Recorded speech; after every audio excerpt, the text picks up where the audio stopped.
Olá, estudante! Sou o professor William e no tema do vídeo de hoje vou trabalhar o tema 4, periodicidade em funções. Como essas questões elas envolvem um pouquinho mais de complexidade, um tema mais específico, eu demorei um pouco mais para lançar esse vídeo, para deixar vocês mesmos quebrando um pouco mais a cabeça, fazendo algumas pesquisas e tentando resolver por conta própria. Agora então que já passou um tempo interessante, vamos começar a responder as questões. Das questões que ficaram para casa, focarei naquelas que são encontradas no Enem, que vão estar mais alinhadas com a prática que vocês vão encontrar quando forem resolver esse tipo de questão. A questão 1 de Pratica em Diversos Contextos nos diz o seguinte: a quantidade de certa espécie de crustáceos, medida em toneladas, presente em um trecho do mangue, foi modelada pela equação Q de T é igual a 600 dividido por 6 mais 4 seno de WT, em que T representa o número de meses transcorridos após o início do estudo e W é uma constante. O máximo e o mínimo de toneladas observadas durante esse estudo são respectivamente. Para resolver essa questão, aparentemente ela parece complexa por causa dessa função que ela tem no denominador a ideia do seno, né? Mas ela vai ser bem fácil por quê? Quando a gente vai trabalhar senoides e cossenoides, a gente tem que lembrar que dentro do seno a gente vai ter sempre como valor final 1 ou menos 1, porque são os valores possíveis quando a gente vai trabalhar seno e cosseno. Isso como máximo ou mínimo. Então, para a gente encontrar qual é o máximo e mínimo dessa questão, basta que você substitua no lugar do seno menos 1 e do cosseno mais 1. Para isso, a gente tem então o quê? O Q de T é igual a 600 dividido por 6 mais 4 seno de alguma coisa. Esse seno de alguma coisa vai poder ser 1. Vou colocar aqui até mais um para vocês poderem visualizar essa diferença.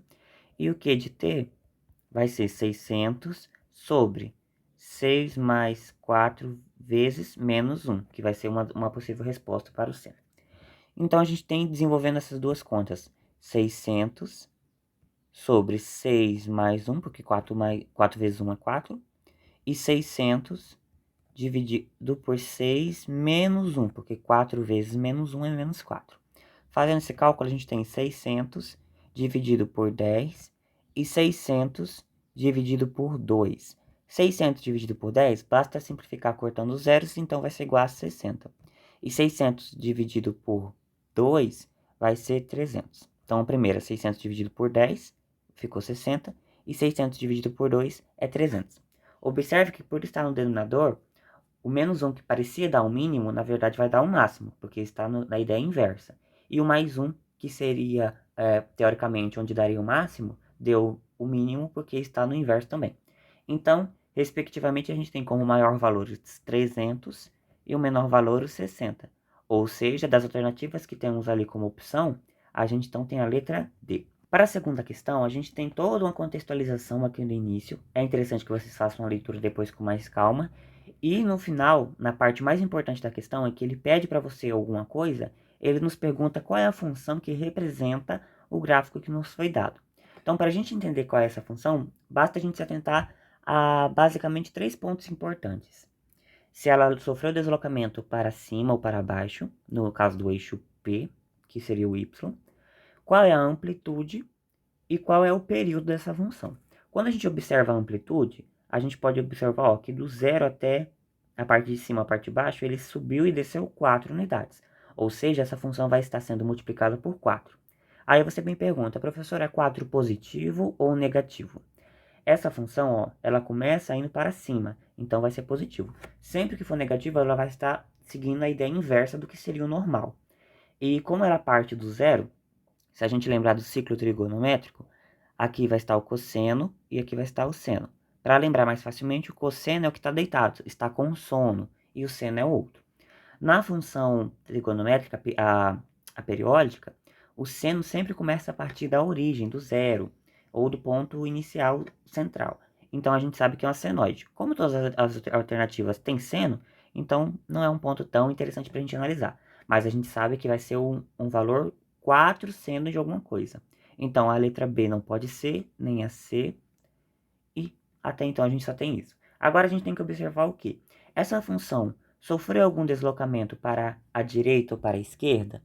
A gente pode observar que ela também não, porque ela está de fato na origem, certinho. Então não temos nenhuma soma com um ângulo lá dentro. Então, nem a letra D e nem a letra E. Consequentemente, só sobra a letra A. Para confirmar que é a letra A, você ainda pode fazer mais uma análise. O período da função senoide e cossenoide sempre é 2π. Se a gente observar que sofreu alguma diferença, a gente então entende que ela foi dilatada ou comprimida. Se a gente observar ali no desenho, ela vai de 0 até π tendo o seu período, ou seja, esse período caiu pela metade. Como a gente trabalha esse tipo de questão, sabendo que quando a gente multiplica alguma coisa que está dentro desse seno, é sempre inverso, se ela dividiu por 2, que ela caiu pela metade, na ideia de ser inversa, então ela vai ter alguma coisa multiplicando por 2 ali dentro. Então, de fato, é a letra A. Então, a gente consegue resolver essa questão tanto por eliminação quanto por análise dos coeficientes. Essa número 3, ela também segue a mesma linha da anterior. Ele tem uma situação dada, que no caso é esse desenho aqui, e ele pede para a gente identificar qual é a função que representa a situação dada, tanto no desenho quanto no gráfico. Então, vamos lá. Para essa questão, basta a gente entender novamente qual é a amplitude e qual é o período. Vamos lá, então, fazer essa análise. Primeiro, para o período que já está mais visualmente prático para a gente. O período ali está 2π. Então, de fato, não vai ter nada multiplicando o que está dentro do seno ou do cosseno. Essa função, ela parte do início, ó. Ela parte como se fosse do centro, da origem, vai para cima e depois vai para baixo. Mais uma vez lembrando, ciclo trigonométrico, o cosseno é o que está deitado e o seno é o que está de pé. Sempre que ela parte do início, então, ou do centro, na verdade, ela vai ser uma senoide. Então, ela não pode ser a letra B nem a letra C, ok? Outro ponto, se ela fosse cosseno, ela começaria no valor máximo ou no valor mínimo. Essa é outra forma também de associar a resposta adequada. Agora a gente tem que encontrar quantas unidades ele subiu no gráfico, no caso nesse eixo que seria dos metros, o y, e qual é a amplitude, porque aqui visualmente a gente consegue entender que ela sofreu uma dilatação vertical e também ela foi realocada para cima.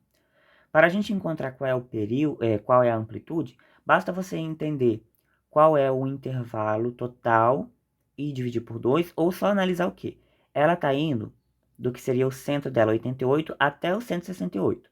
Quanto que vale essa diferença? Essa diferença vai ser nossa amplitude. Então, 168 menos 88 vai ser 0 e 8. Então, 80 é a amplitude. Então, a gente pode entender que seja a letra A está mais conformada para ser nossa resposta. E quantas unidades ela subiu? Se a amplitude é 80 e ela foi até o 168, basta você também fazer essa diferença. 168 menos 80. Vamos ter o 8 e vamos ter o 8. 88. Então, a gente tem que entender que vai ser somado 88. Consequentemente, a letra A é a questão adequada. Observem que nessa questão a gente só fez análise de dados e de gráfico. Agora, vamos para a questão número 4. Essa questão 4 ela é interessante. Ele fala que existe um pistão, que esse pistão ele precisa ser resolvido em menos de 4 segundos, esse deslocamento dele, e que a altura da base do pistão alcance no mínimo o valor de 6 centímetros em 3 vezes. E para a gente utilizar como aproximação o valor de π, sendo 3. Aí ele quer saber o menor valor inteiro a ser atribuído ao parâmetro beta. Então vamos fazer essa análise. A gente sabe que a função ela é h de t vai ser igual a 4 mais 4 seno de beta t sobre 2 menos π sobre 2. Se a gente quer que a altura seja 6, então o valor vai ser 6. 6 é igual a 4 mais 4 seno de beta θ sobre 2 menos π sobre 2. Resolvendo essa equação, a gente vai ter o quê? 6, aqui era positivo, passa a negativo, então 6, 2 sobre 4, porque o 4 aqui estava multiplicando, também vou passar dividindo, é o seno de beta t sobre 2 menos π sobre 2. Quando eu simplifico esse 2 e 2 sobre 4, a gente vai ter que é meio. O seno de que vai ser meio? Lembrando daquelas relações importantes também da trigonometria, 1, 2, 3, 3, 2, 1, tudo sobre 2, a gente tem o quê? Que o seno de 30 graus é 1 sobre 2. Se o seno de π de 30 graus é 1 sobre 2, então a gente sabe que esse seno que está aqui, o valor que está aqui dentro tem que dar o quê? 30 graus, mas a gente tem que pensar mais importante ainda outra questão. É só 30 graus? Ou o seno de 30 graus, ele tem, ou de meio, na verdade, perdão. O seno de meio é só 30 graus, ou tem algum outro valor que seja reflexo que também vale a meio. Se a gente lembrar do círculo trigonométrico, mais uma vez eu mostro para vocês que sempre é importante se recordar da visão geral desse ciclo trigonométrico. A gente tem que aqui no 30, ele vai valer meio. Mas se a gente observar, quando ele está no primeiro e no segundo quadrante, sempre é positivo também. Ou seja, o reflexo que está no segundo quadrante também vai valer meio. Para a gente encontrar qual é o ângulo que está aqui no segundo quadrante, é só você pegar o quê? 180 menos 30, 80, 70, 60, 50. Então, aqui é 150 graus.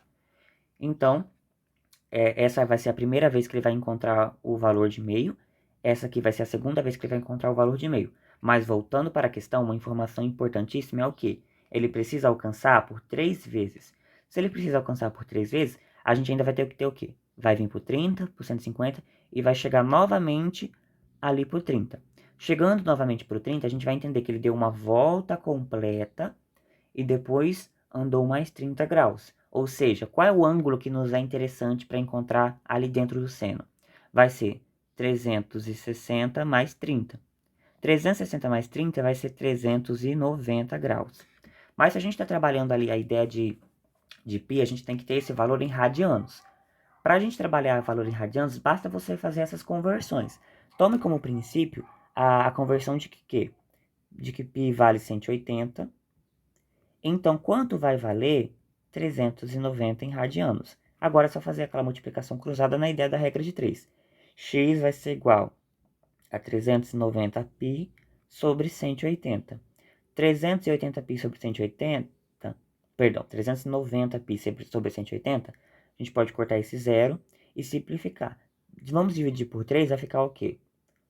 13, porque 3 vezes 3 é 9, 3 vezes 1, 3, 13π, sobre 6, porque 3 vezes 6 é 18.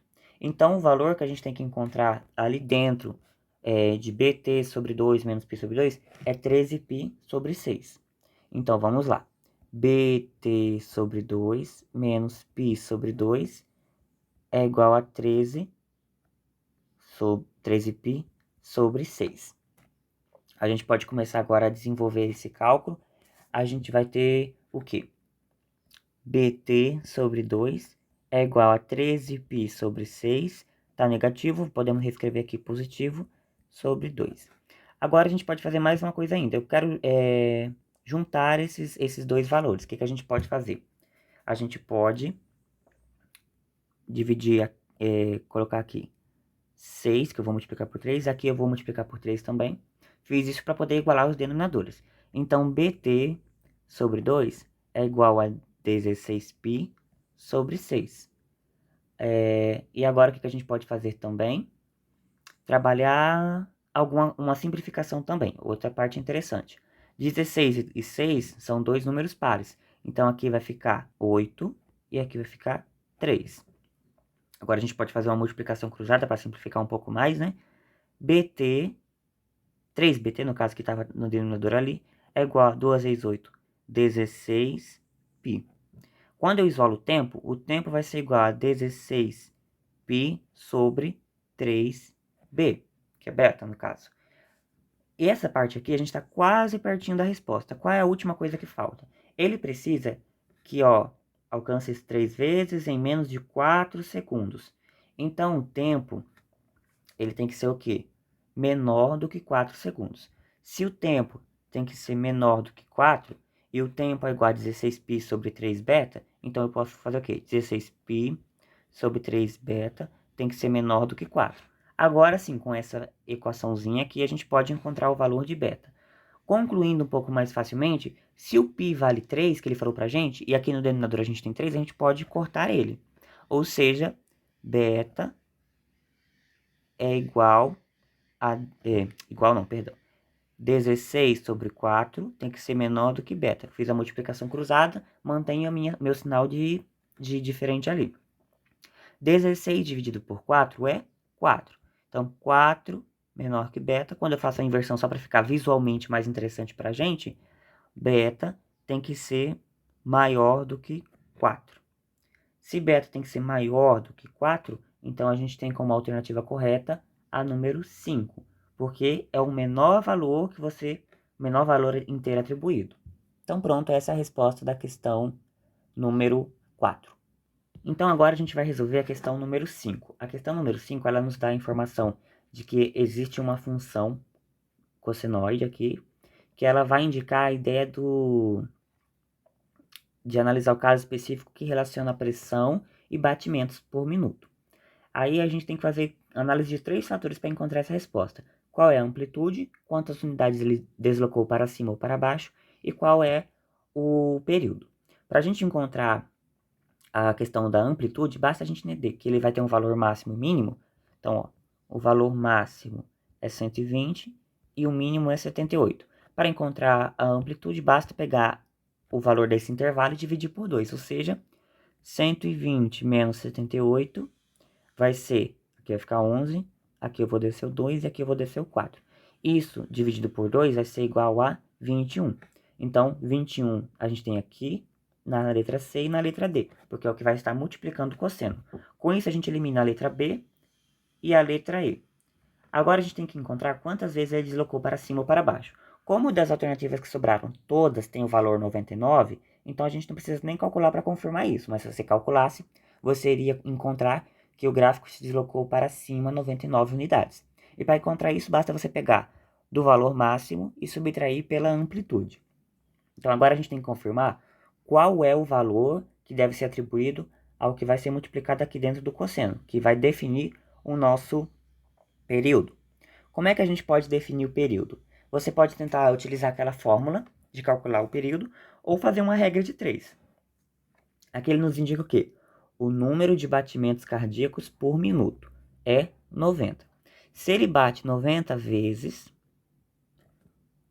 em 60 segundos, basta a gente encontrar o que agora? Quanto tempo ele vai bater uma vez? Então, qual é o número de batimentos? Deixa eu colocar aqui, batimentos. Um batimento vai ser igual a quantos segundos? Então, isso a gente vai encontrar o valor do nosso período. X vai ser igual ao quê? A 60 dividido por 90. Simplificando esse cálculo, a gente tem 6 por 9, dividindo tudo por 2, por 3, perdão, vai ficar igual a 2 terços. Então, o nosso período é 2 terços. Para a gente encontrar o valor de B, basta você fazer o quê? Lembrar da fórmula. Período é igual a 2π dividido pelo valor a ser atribuído para o B. Se o período é 2 terços é igual a 2π dividido pelo B. Nesse caso, o B vai ser um módulo, mas como está tudo ali positivo, vamos colocar só o B mesmo. Então, a gente tem que ser atribuído aqui, ó. Numerador e numerador, ambos têm o 2, eu posso cortar eles aqui.